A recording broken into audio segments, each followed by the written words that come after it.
Colonel North, please rise. Washington, D.C., July 1987.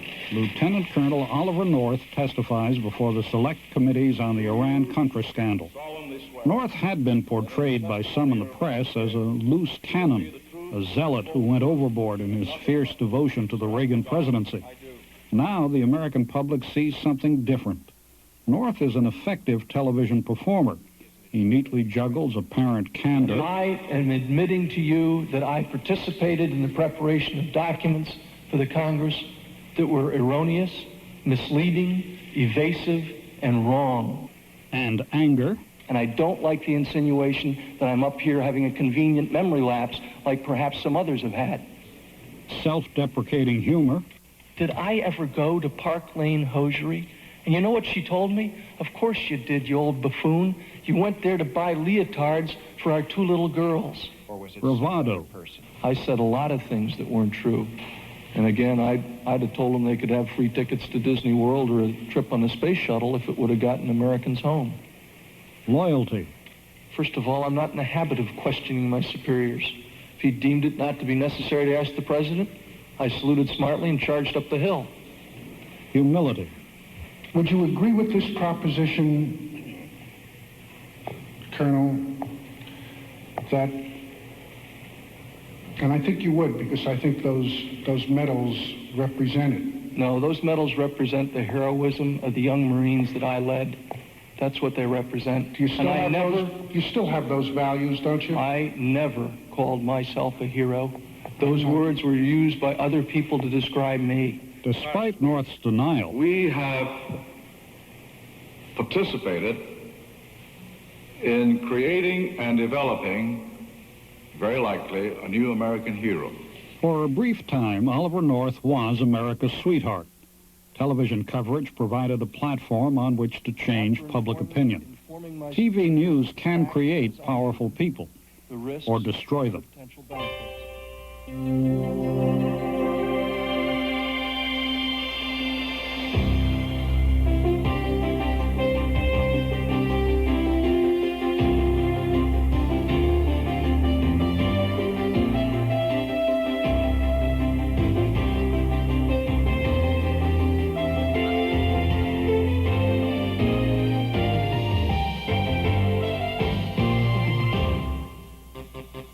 Television is funded by a major grant from MCI, offering fiber optic and digital technology for long-distance voice and data transmission.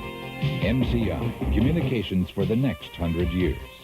Additional funding was provided by this and other public television stations, the Corporation for Public Broadcasting, and by the Marilyn M. Simpson Charitable Trust. Hello, I'm Edwin Newman. On our last program, we examined TV news and the power of the pictures it sends into our homes. That power is recognized not only by viewers and broadcast journalists.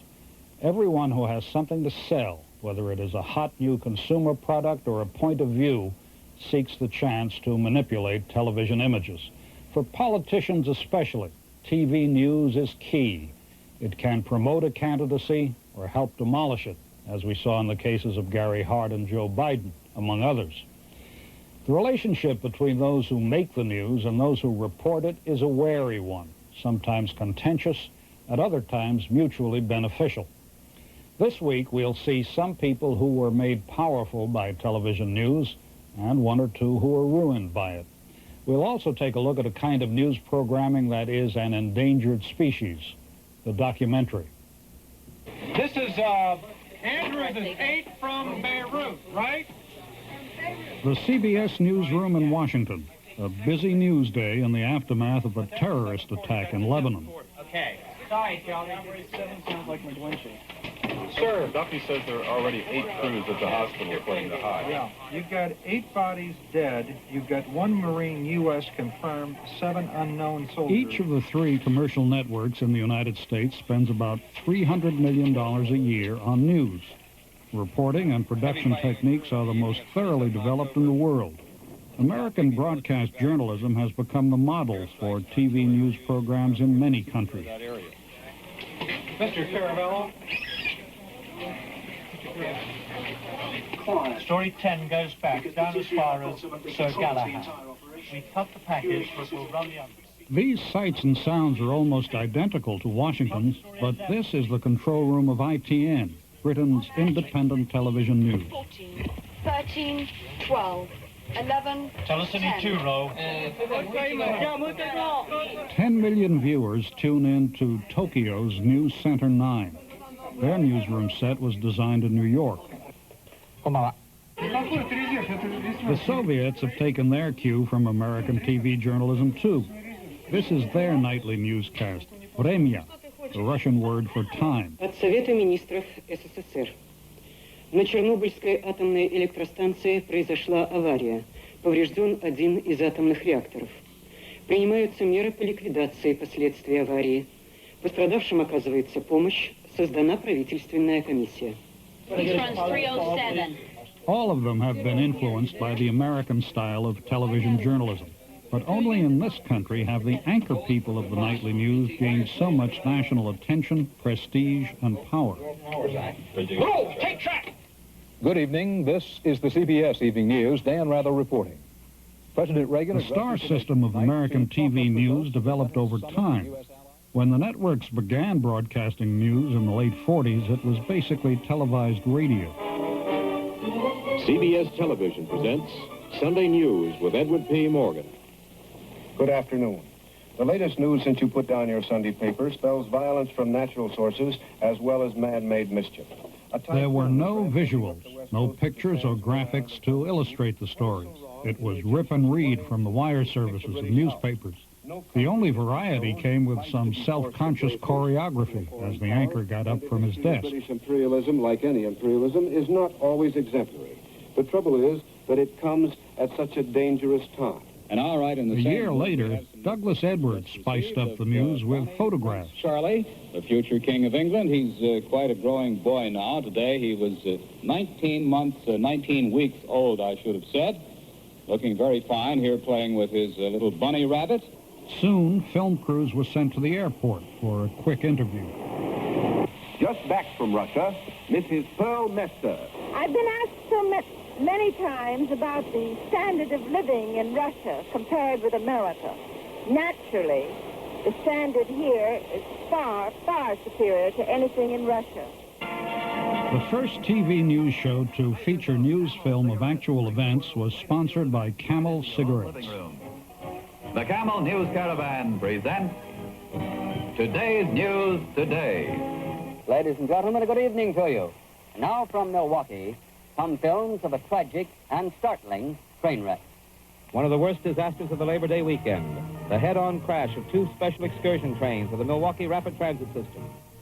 When the film ran out, producers opted for some clever, if primitive, graphics.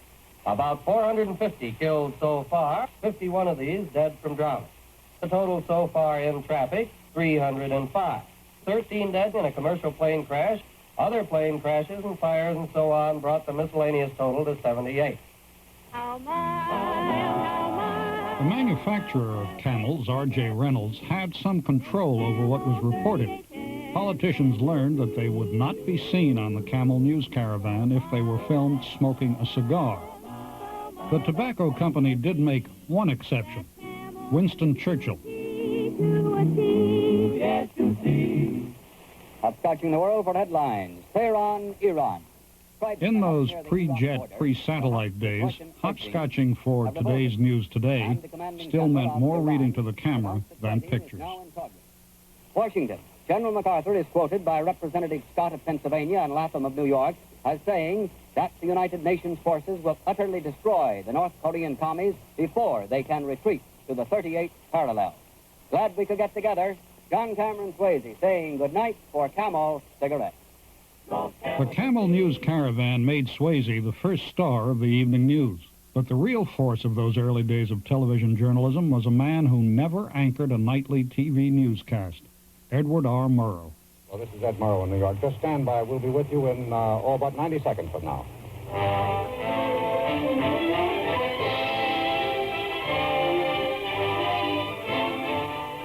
CBS Television, in cooperation with its affiliated television stations, presents the distinguished reporter and news analyst, Edwin R. Murrow.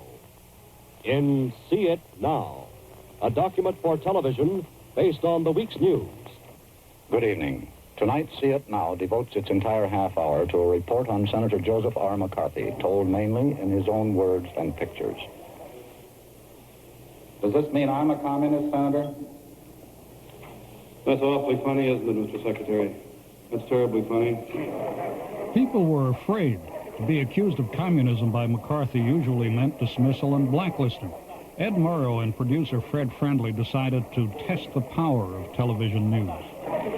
We began collecting material of McCarthy. Every place he went, thousands and thousands of feet, every speech, every hearing, everything. And then that March, we decided that we had enough to do a very critical examination of this man who was guilty of character assassination and who was making Americans believe that its leadership and its neighbors were communist agents under their bed.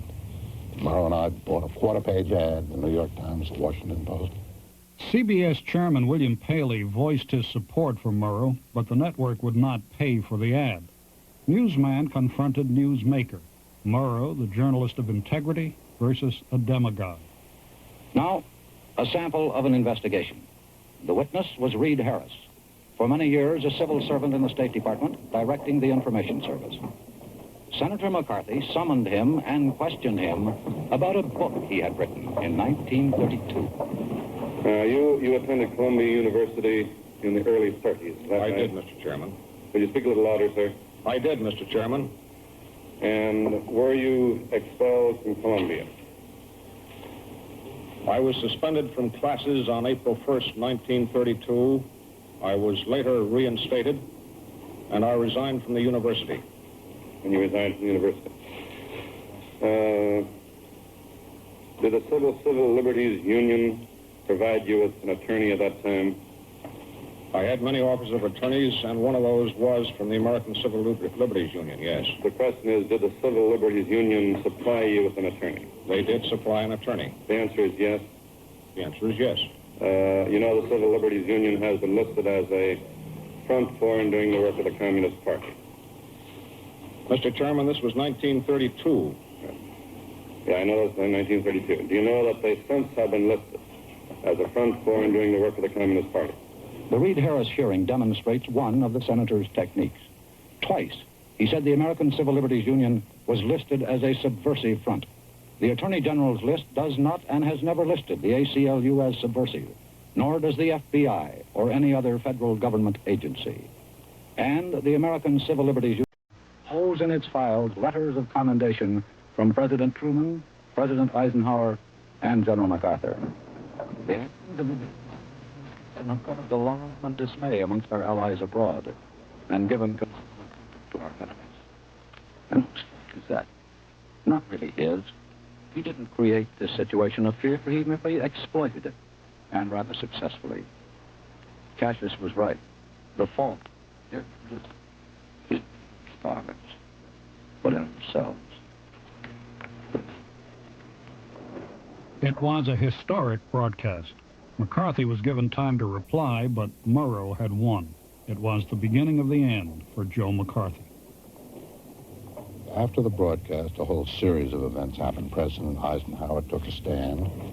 There began a series of hearings of whether Senator McCarthy had abused his power and whether there were, in fact, communists in the high echelons of the State Department and of government. McCarthy suddenly found himself on trial, on television. 20 million Americans watched McCarthy in devastating close-up. The negative force of his personality and the disintegration of his anti-communist crusade made riveting TV. The climax came when he attacked Army Chief Counsel Joseph Welch, who had himself become a TV star during the hearings. The senator wrongly accused Welch of harboring a young communist in his law firm. Little did I dream you could be so reckless and so cruel as to do an injury to that lad. It is, I regret to say, equally true that I fear he shall always bear a scar needlessly inflicted by you. If it were in my power to forgive you for your reckless cruelty, I would do so. Let us not assassinate this lad further, Senator. You've done enough. Have you no sense of decency, sir? At long last, have you left no sense of decency? I know this hurts you, Mr. Welch. I'll say it. May I say, Mr. Chairman, as a point of personal privilege, I'd like to finish this. Senator, I think it hurts you too, sir. I'd like to finish this. I have reason to believe that you did not know about his Communist Front record at the time he recommended it. Mr. McCarthy, I will not discuss this further with you, and if there is a God in heaven, it will do neither you nor your cause any good. I will not discuss it further. You, Mr. Chairman, may, if you will, call the next witness. McCarthy just sat there, humiliated in front of the nation. You could see him almost having a nervous breakdown on television, McCarthy. McCarthy never recovered. He was censured by the Senate and died 3 years later. Another politician who first made his name hunting communists initially had more success with television than Joseph McCarthy. Later, it would prove his undoing. Yes, that is Representative Richard Nixon, the Republican of California, the gentleman who uncovered the Whittaker Chambers pumpkin and all those microfilms. In 1952, television saved Nixon's career.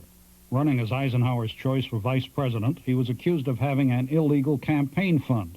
Ike threatened to kick him off the ticket. Nixon went directly to the people. He decided that the only way he could handle the problem with part of Eisenhower's staff against him and some for him was to come back and make a dramatic televised speech. I own a 1950 Oldsmobile car. We have our furniture. We have no stocks and bonds of any type. I should say this, that Pat doesn't have a mink coat, but she does have a respectable Republican cloth coat. And I always tell her that she'd look good in anything. We did get something, a gift. It was a little Cocker Spaniel dog, black and white, spotted. And our little girl, Tricia, the 6-year-old, named it Checkers. And you know, the kids, like all kids, love the dog. And I just want to say this right now, that regardless of what they say about it, we're going to keep him. Why do I feel so deeply? Why do I feel that in spite of the smears, the misunderstanding, the necessity for a man to come up here and bare his soul as I have? He defended himself not by talking about the issue, although he gave it short shrift, but by talking about the fact that he, appealing emotionally, he was just a plain man, and he got away with it. Wire and write the Republican National Committee whether you think I should stay on or whether I should get off. I'm going to continue this fight. I'm going to campaign up and down in America until we drive the crooks and the communists and those that defend them out of Washington. And remember, folks, Eisenhower is a great man, believe me. Time purchased for this program has now elapsed. Time for Mr. Nixon's talk. Nixon's appeal did the trick. Telegrams by the tens of thousands swamped Republican headquarters in Washington. The unscheduled campaign drama builds and builds.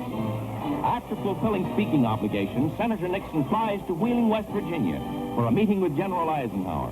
Ike personally greets him, says to Nixon, "You're my boy." Probably that speech had more impact and response per viewing set than anything in television history. I think that's unquestionably true. 8 years after Checkers, Nixon was making his own run for the White House and participating in a historic event, the first televised presidential debates. He encountered face-to-face a candidate who knew all about TV's power to create an image. The studio was quite warm. We thought that maybe it should be cooled down a little, and we decided not to do that, just to leave it the way it is, because Nixon was the kind of person who sweated a lot in heat. When the debate started, it became clear not only that his makeup was bad, but that this warmth of this studio was making him sweat a lot. CBS, who ran the debate, told him that they would have a dark background. Nixon would stand out better with a light suit. They painted a very, very light background. Kennedy showed up in a dark suit. leaving a very strong suspicion that he was told this is the way it would be done. Good evening. The television and radio stations of the United States and their affiliated stations are proud to provide facilities for a discussion of issues in the current political campaign by the two major candidates for the presidency, Senator John F. Kennedy. Mr. Smith, Mr. Nixon, in the election of 1860, Abraham Lincoln said the question was whether this nation could exist half slave or half free. We had an agreement of having a reaction shot of the opposing candidate because I thought that it would redound to the benefit of Kennedy. And I knew that the candidate Nixon had a tendency to perspire and that somewhere along the line he might wipe his brow. And I felt that, again, would be in our favor. President Eisenhower was asked to give one example of a major idea of yours that he adopted. Nixon looked terrible. I voted... He had been advised to wear makeup every time he went on television for years and years. He refused to allow a makeup man to come near him in that debate. After that debate, we went out and hired the best Hollywood makeup man we knew. Makeup was just one of Nixon's problems. I'd suggested that they both stand. Nixon had the misfortune of being in the hospital with a bad leg, and standing on the bad leg forced him to shift his weight during the debate, and I just felt that would redound to the favor of Kennedy. While the overwhelming number of people who saw the debates believed John Kennedy had won them, the equally overwhelming number of people who only heard them, didn't have a television set, listened on the radio, thought Richard Nixon had won them, which shows that it is not so important what you say on television, but how you present it, the fashion in which you appear on television. Television news captured Kennedy's apparent ease before the cameras. Viewers paid little attention to the discussion of substantive issues. Style had won out. Nixon was the loser. And then the next morning, around 8, we started a motorcade into Cleveland. And it was clear from the first minute that the crowd reaction was entirely different. Now people were involved with Kennedy. They were shouting at him, saying, "You were terrific last night. You got him last night." And that's when we suddenly realized that we had won the first debate, and it was very, very important. The eldest living son of a family of wealth and fame, Kennedy had grown up with press attention. He was used to it. Television was just one more tool to be used in the achievement of power. TV could be manipulated. Kennedy's affinity for TV neatly coincided with advances in technology that would make television news more mobile and immediate. New lightweight film cameras could move right along with Kennedy. They captured the enthusiasm his presence seemed to inspire in crowds of supporters. The audience at home now felt as though they were part of the action. Kennedy became our first television president.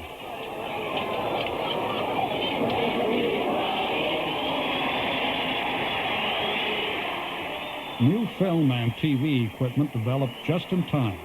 During the Kennedy years, events were fast and furious.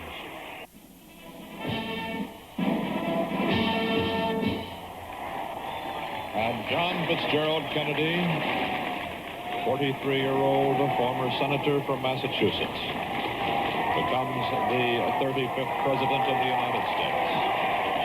The first person born in the 20th century to fill this great office. That is the thing we do best, is taking you to the places where news is being made at that moment.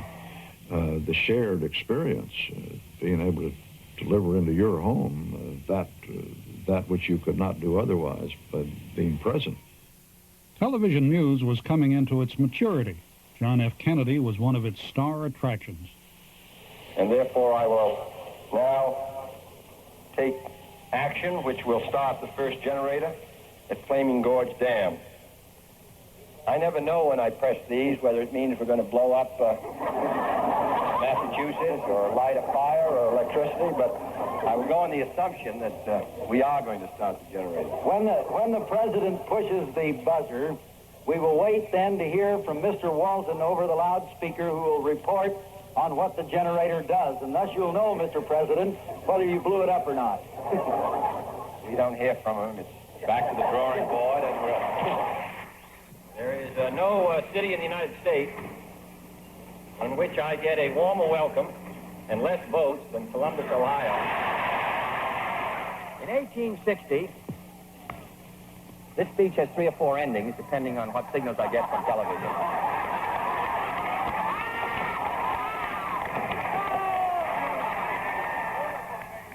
The Kennedy administration was confident of its ability to come across well on television. Filmmaker Robert Grew was given remarkable access behind the scenes. So I went to Washington and proposed to Kennedy that we were going to start a new kind of filmmaking. The camera would have to live with him from dawn to dusk for a week or so. No reporter asking him questions. We weren't interested in him talking to us. We were interested in seeing what he did. About employment and talk about education. To do it for 15 minutes, I think, would alleviate a lot of problems. Well, if we could do it, I suppose we could do it. I don't think we want to do it a half hour. The president has called Robert Kennedy to confer on Alabama and civil rights. The president must decide whether or not to speak out anyway in a nationwide TV address. Well, anyway, let's pass on now. I think that we're going to get something ready anyway, because it may be that tomorrow. Well, we got a draft. A man at his desk, whether it's the Oval Office or any other desk, is a man in a closet. And a film resulting from that will be a dull film no matter who's behind that desk. But if we can wait until there's a crisis, until your back is to the wall and you have to make decisions that are difficult, then we'll have a film. The crisis came when the president's brother, Robert, the Attorney General, attempted to force the admission of black students at the University of Alabama. Governor George Wallace announced that he would physically stand in the school's doorway to prevent the students' enrollment.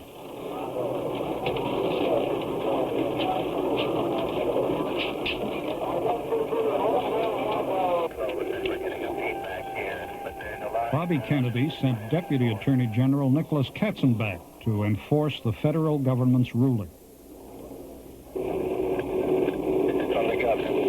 Yeah, but is he talking directly to the governor, Katzenbach? And I've come here to ask you now for an unequivocal assurance that you will permit these students, who after all merely want an education at the great university... Well, you make your statement, but we don't need you to make a speech. You make your statement. I will make my statement, Governor. I was in the process of making my statement. And I'm asking from you an unequivocal assurance that you will not bar entry to these students, to Vivian Malone and to James Hood, and that you will step aside peacefully and do your constitutional duty as governor. You had studied a good deal with the presidency. Kennedy courted the press, and it paid off. Accomplishments were trumpeted. Personal or official failings were played down. Has your experience in the office matched your expectations? Well, in the first place, I think the problems are more difficult than I had imagined they were. He had the knack, especially in those first live TV press conferences. So I suggested to the president that we start allowing the press conferences to go live. Well, it depends on the weather, political and otherwise. My reasons for that were not only the impact that I thought he had on television. Television has such a massive effect on changing public opinion practically overnight. And you spoke of using your moral authority as president in the civil rights field. Can you tell us what you plan to say or do to help the New Orleans families who evidently want to obey the Constitution but are... As far as New Orleans goes, it is my position that all students should be given the opportunity to attend public schools regardless of their race, and that's in accordance with the Constitution. We'd work up a list of about 100 questions. Then, on the morning of the press conference, we had a breakfast with the president, and I would sit opposite the president, and I would ask him these questions, but again, in the manner in which a journalist would ask them, not just easy lob questions. And he would say, okay, I can handle that one, I can handle that one. I will attempt to use the moral authority or position of influence of the presidency. We predicted accurately about 90% of the questions that were asked in press conferences through our system. Does have some beneficial effect. Kennedy could also turn on the charm. The Democratic platform promises to work for equal rights for women, including equal pay, to wipe out job opportunity discriminations. Now, you have made efforts on behalf of others. What have you done for the women according to the promises of the platform? Well, I'm sure we haven't done enough, and we ought to do better than we're doing, and I'm glad that you reminded me of it, Mr. President. It was also on live television that Kennedy made a terrifying announcement. And he said to me, I want to speak to the nation tonight on this problem. But by that time had been clued into it totally. And so I called in the representatives of the three networks about 10:30. And I said that I needed a half-hour time that night. And they said, why? And I said, a subject of high national importance. Within the past week, unmistakable evidence has established the fact that a series of offensive missile sites is now in preparation on that imprisoned island. It shall be the policy of this nation to regard any nuclear missile launched from Cuba against any nation in the Western Hemisphere as an attack by the Soviet Union on the United States, requiring a full retaliatory response upon the Soviet Union. It was made clear that we faced a major crisis. The people lived through 2 or 3 days there of really genuine fear, alarm over the possibility of the outbreak of a major war, and a nuclear one at that. It was a watershed moment for television journalism. With the possibility of atomic destruction only minutes away, viewers counted on TV for instant news. NBC's News United Nations correspondent Pauline Frederick. While President Kennedy was speaking, Ambassador Stevenson sent a letter by messenger to Soviet UN delegate Zorin. It requested Zorin, as Security Council president, to call an urgent meeting to deal with incontrovertible evidence of Russian missiles and facilities for launching them in Cuba. Stevenson wanted the Council to order immediate dismantling and withdrawal of such offensive weapons under the supervision of UN observers. Stevenson said the United States was willing to confer with the Soviet Union on measures to remove the existing threat to the security of the Western Hemisphere and the peace of the world. Do you, Ambassador Zorin, deny that the USSR has placed and is placing medium and intermediate range missiles and sites in Cuba? Yes or no?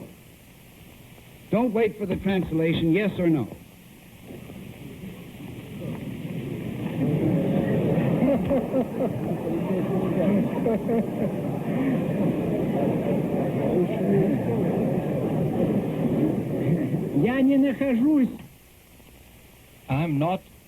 I am not in an American courtroom, sir, and therefore I do not wish to answer a question that is put to me in the fashion in which a prosecutor does. In due course, sir, you will have your reply. You have denied that they exist. I want to know if I've understood you correctly.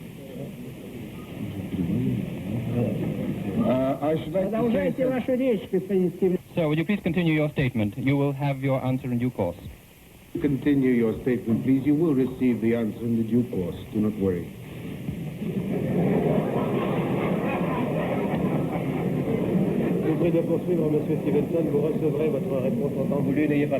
I'm prepared to wait for my answer until hell freezes over, if that's your decision. Ultimately and tragically, John Kennedy gave American television news its biggest story ever.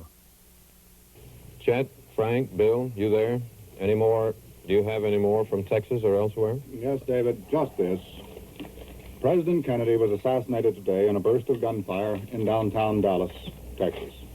Texas Governor John Conley was shot down with him. The president, cradled in his wife's arms, was rushed in his blood-spattered limousine to Parkland Hospital and taken to an emergency room. An urgent call went out for nurses and for blood.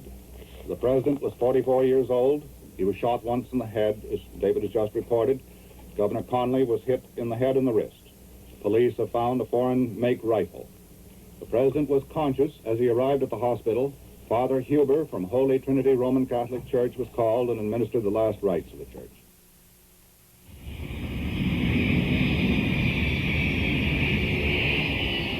As the technology of television news has become more advanced, so have the ways in which newsmakers attempt to manipulate TV. The state of the art and affairs of state go hand in hand. A presidential campaign has always been a time of barnstorming ballyhoo, but now every parade and demonstration is designed with television as the #1 priority. Before a Reagan campaign rally, the posters handed out along the motorcade route are more for the benefit of the cameras than for Reagan supporters.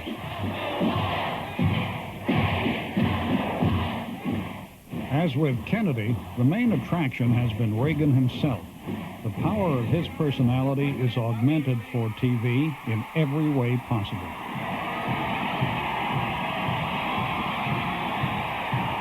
The stagecraft has become more and more sophisticated as television has become more and more important to campaigns. Everything in a presidential stop now is planned down to the last detail. There is usually a curtain behind him. You see only the curtain. It's a wonderful backdrop. It's a very nice television picture. And the White House understands that pictures on television are as important sometimes as what the viewer is hearing. That many people tune out, in fact, on what they're hearing. And if they see Reagan in a triumphant situation, balloons, people yelling, a lot of excitement, that is more positive. So that whatever the commentator says, if the background picture is good, it's often a positive story. The White House decides what is available for me to show in the way of their candidate. They know how television works. For instance, these rallies that the president attends, the people at those rallies are backdrops for him to be seen on television. They're all people who support him. They're going to vote for him anyway. They're not people off the street who wander in, but it's all orchestrated, and he flies from place to place so that we can have a different locale. Their only purpose is to be there so that the television cameras can see a screaming throng of wildly enthusiastic supporters. That's so that on television that night, Ronald Reagan can be seen projecting his message, but the message is what's on television, not what's heard in the hall. Two great Americans. President Reagan is not really running scared in this last week before the election. But no matter what correspondents like Sam Donaldson reported, the pictures we saw at home had been carefully crafted by the Reagan campaign staff.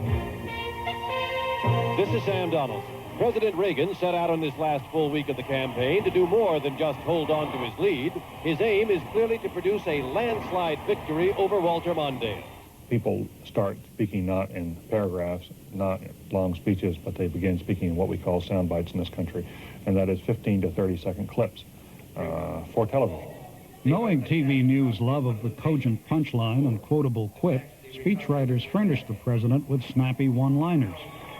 I'm beginning to see more clearly. Last week, my opponent said to the voters, let's forget about the past. If I had his past, I'd want to forget about it too. If my opponent's campaign were a television show, it would be, let's make a deal. You get to trade your prosperity for the surprise behind the curtain. And if his campaign were a Broadway show, it would be called Promises, Promises. If his administration had been a novel, a book, you would have had to read it from the back to the front to get a happy ending. White House News Control. TV got its sound and pictures, and the candidate got his friendly image into millions of American homes without being subjected to journalist questions on the issues. Attempts at that were left to the airport, where reporters could get no closer than shouting distance. They don't want to take any risks, and you can minimize risks by not having to answer tricky questions from the press. Every politician has to be a performer, but Ronald Reagan is the first actor who is able to perform in the theater of the White House. All the others were politicians performing in a strange theater, the theater of make-believe. Ronald Reagan is very much at home in the make-believe world of the White House, which is the image that is carried by most of the cameras you see. TV News can catch a slip-up. You have been saying in your television ads that you didn't always agree with President Kennedy. If you were elected president, you'd cut taxes 30% the same way he did. Well, no, I don't know what the rate of cut was. I said that he went for a broad-based cut on the income tax. I don't know what the percentage of that cut was. I didn't always agree with President Kennedy, but when his 30% federal tax cut became law... Do you remember saying those words? I don't remember saying that because I honestly don't know what the rate of tax cut was. Well, perhaps someone else wrote them for you, and... I'm sure I don't even remember reading that. There had been calls for White House heads to roll over the Iranian arms deal, but nobody expected it to happen the way it did today. No clever joke or public relations ploy could block the revelation of the Iran-Contra scandal in late 1986. The cause was not that they dealt with Iran. but that from $10 to $30 million in money received from Iran was diverted to the Contras in Nicaragua. President Reagan broke the news to reporters in the White House briefing room shortly before noon. I was not fully informed on the nature of one of the activities undertaken in connection with this initiative. This action raises serious questions of propriety. There was no amount of tomfoolery on camera that would disguise the fact that we had sold arms to Iran, that we were trading with a nation that by its very definition is a terrorist nation. It was the fact that triumphed, not the image, because even after it was disclosed, the president went on camera and tried to laugh it away or charm it away or lie it away, and it wouldn't go away because the fact was irrefutable. For the past 3 months, I've been silent on the revelations about Iran. And you must have been thinking, well, why doesn't he tell us what's happening? Why doesn't he just speak to us as he has in the past when we've faced troubles or tragedies? Others of you, I guess, were thinking, what's he doing hiding out in the White House? Give the people only images, and they'll respond to the pleasing image. Give them the facts. Let the facts sink in, which television does very rarely. And the people will judge, I think, properly. The press, both print and broadcast, is an unofficial partner in the system of checks and balances. We need careful, comprehensive TV news reporting and a greater public awareness of how pictures can be used to shape the way we think. We get our news in such short takes that the pithy soundbite or the sexy picture has become the sine qua non of the nightly news. For more thoughtful and thorough coverage, we have to rely on other kinds of news and public affairs programming. One of the most important and thought-provoking of these is, sadly, in decline, the documentary. Once, documentaries held a proud and prominent place in network schedules. In the beginning, most TV documentaries were travelogues, industrial films, or historical series. Victory at Sea, an account of the naval battles of World War II, featured rare archival footage and an impressive score by Richard Rogers. On the New England coast, the killer fish are spawned that will eat at the vitals of Japan. In the 50s, the networks began producing solid investigative documentaries. Edward R. Murrow and Fred Friendly's See It Now was succeeded by CBS Reports. Murrow's last CBS broadcast was a classic examination of the state of migrant workers in America. Harvest of Shame. This scene is not taking place in the Congo. It has nothing to do with Johannesburg or Cape Town. These are citizens of the United States, 1960. These are the forgotten people, the underprotected, the undereducated, the underclothed, the underfed. Murrow's indictment created momentary national outrage. If they could hear sounds made 15 feet above, could the Vopos hear sounds 15 feet below? The Vopos, they knew, had listening devices. The Tunnel, an NBC documentary that captured the story of a daring escape beneath the Berlin Wall in 1962. The newly acquired mobility of 16mm equipment allowed filmmakers access to remarkable events of high emotion and drama. In 10 minutes, the first of the refugees would come. They would come through in this order. First, Peter's wife and baby and mother, and then Peter would come through. And behind him, Hasso Herschel's sister and her family.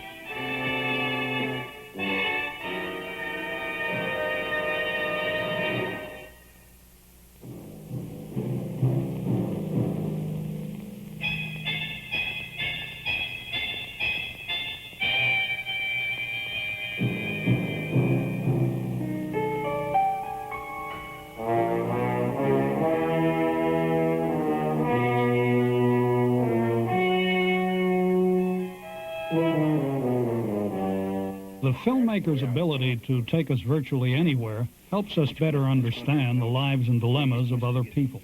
An hour-long film on the day-to-day existence of foot soldiers in Vietnam, The World of Charlie Company, expressed better than any brief nightly news report what it meant to be there. The first few days after the change in commanders are much the same for Charlie Company. The mission and the misery have not changed. But although the men do not know it yet, the world of Charlie Company is about to be shaken, and life will not be the same for months to come. It is April 6th, the end of the first week in the command of Captain Rice. Today, however, his authority is about to be tested, traumatically. Rice receives orders to move his men to a road in the jungle for pickup by helicopters. But the road is not wide enough for the choppers to land, so Rice is instructed to move the entire company about 0.8 of a mile to the northeast, straight down the road. The men were taught by Captain Jackson, their former commander, never to move down a trail, much less a road. Sergeant Dunnick does not like the looks of the road. It is 6 feet wide and closed by thick bush on both sides. Dunnick refuses to walk the road. I'm not going to walk down it. What are we doing? What are we going to do? We're going to walk down the trail. My whole squad ain't walking down the trail. That's it. Captain Rice insists on obedience. We're going to move out on the road, period. Now, either we're going to move out and they're going to get left behind, or I'm going to take the point and they can follow me if they want to. Now, it's that simple. Now, we got a job to do. We're going to do it. It's not half as dangerous as doing some of the crap we've done out here in the boonies walking through them. Rivera, what do you think of this operation? I think it's crazy. It's senseless walking down the road. But I guess we'll just have to wait and see what happens.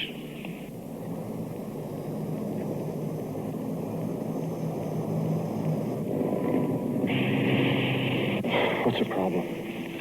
Oh, we just don't want to work on the road. This is one of the things that I told you about when we were wondering what a new CO was going to be like. And these are the kind of things that you don't want to have him be like. Another personal view of Vietnam, this time focusing on the lives of the people once seen as the enemy. Vietnam, picking up the pieces, was videotaped by John Alpert and Keiko Tsuno 3 years after the fall of Saigon. The special aired on public television, which in spite of money problems has presented many documentary series and the work of independent producers. Down the road from the co-op is what looks like a chicken farm. It turned out to be the largest medical school in eastern Vietnam. In 1972, United States bombers scored a direct hit, killing 32 doctors and students. Đây là Trần Nguyệt Châu. Đây Nguyễn Thị Lan Phương. Đây Nguyễn Thị Hồng Gái. Đây Nguyễn Ngọc Bính. Đây Nguyễn Trọng Quỳnh. Đây Nguyễn Thị Nguyệt. Bản thân tôi thì hầu hết những người này là do tay tôi đào. Lúc mà tôi đào lên thì vừa đau thương vừa căm thù. Lúc bây giờ muốn mang hết sức lực của mình để tiêu diệt đế quốc Mỹ. A recent public television documentary series effectively combined contemporary interviews and newsreel footage to tell the story of the civil rights movement in America. Eyes on the prize. I'm sure that God will hear your prayer just as well down there as it will up here, but you're not going on this courthouse alone. Sir, whenever there are men who are in sinful conditions, prayer should be uttered wherever they are. Well, why don't you pray where you are? Go back down there and pray. You think you're lily white? You think you're not sinful? Well, then go back to your church and pray. Well, sir, can we pray together, you and I? You do your praying. I do mine, big boy. You don't pray for me. I don't want you to pray for me. Well, will you pray for us? Because I don't think your prayers get above your head. Well, will you pray for us? No, I'm not going to pray for you. I tend to my business, you tend to yours. Now, you better move these people out of here. Sir, we're trying to protect you, sir.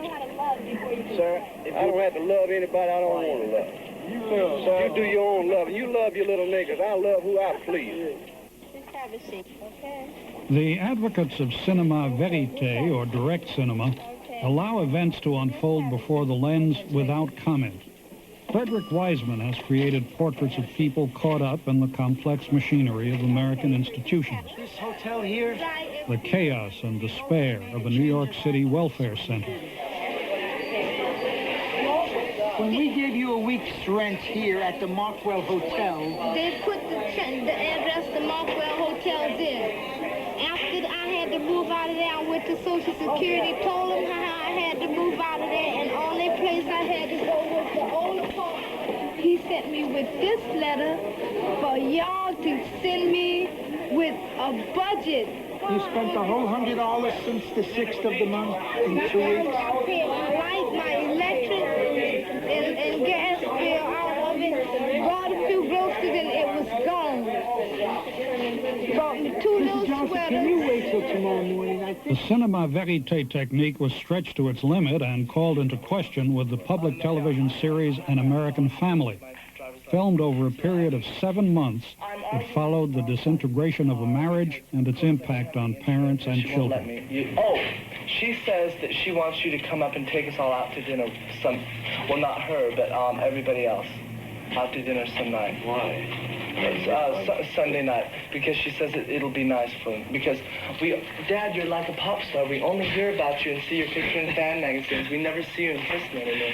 Never see the real Bill. The Black. real You you, have to man. come down and I'm available from 8 to 5 in the office every day. Yeah. For consultation, loans, Well, those- touches, advice, whatever you want. Well, come down here, baby.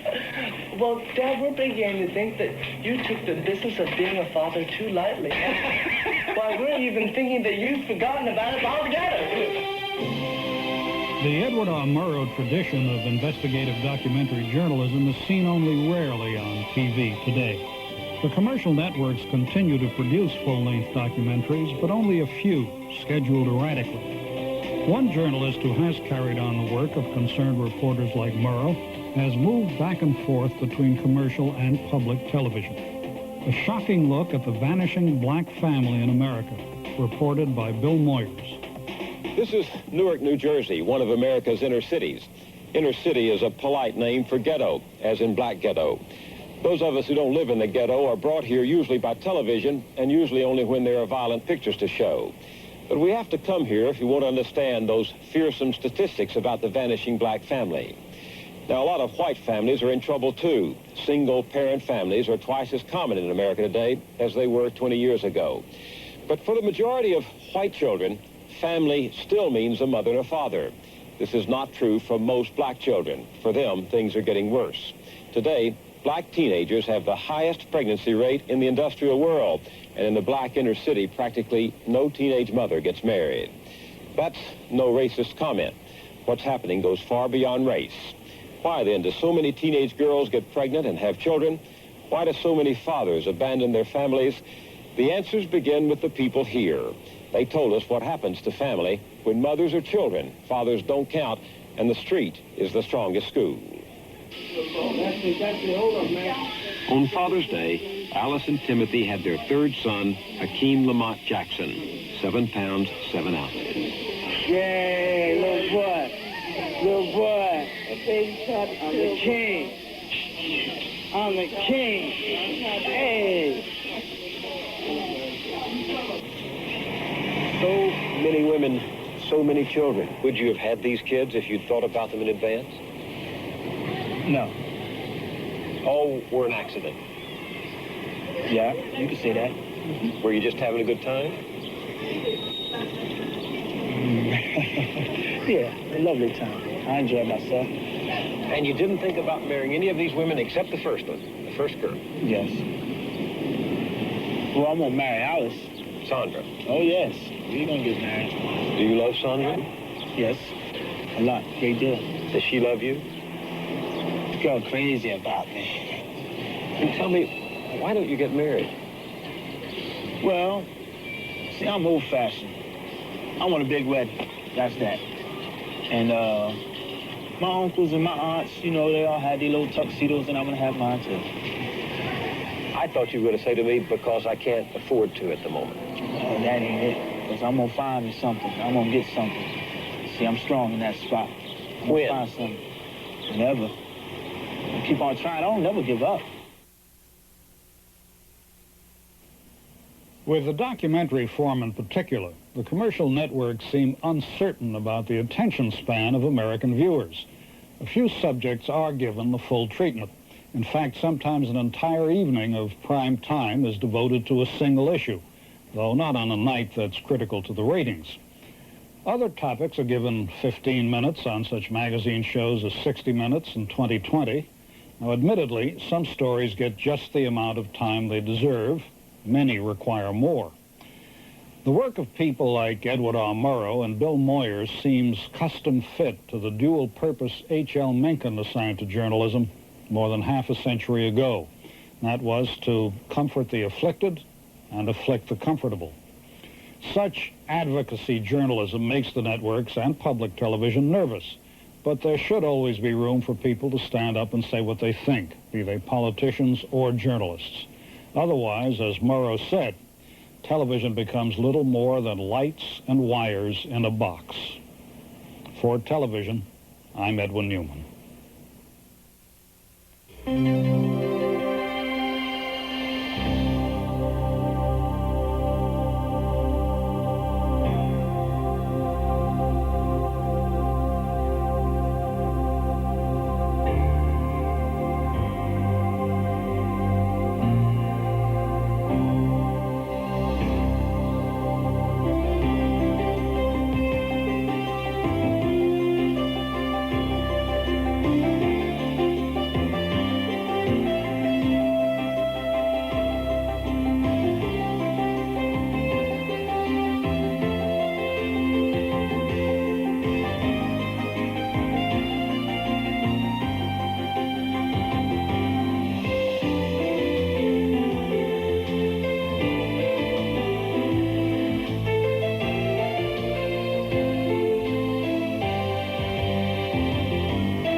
Television is funded by a major grant from MCI, offering a full range of data transmission services around the corner or around the world.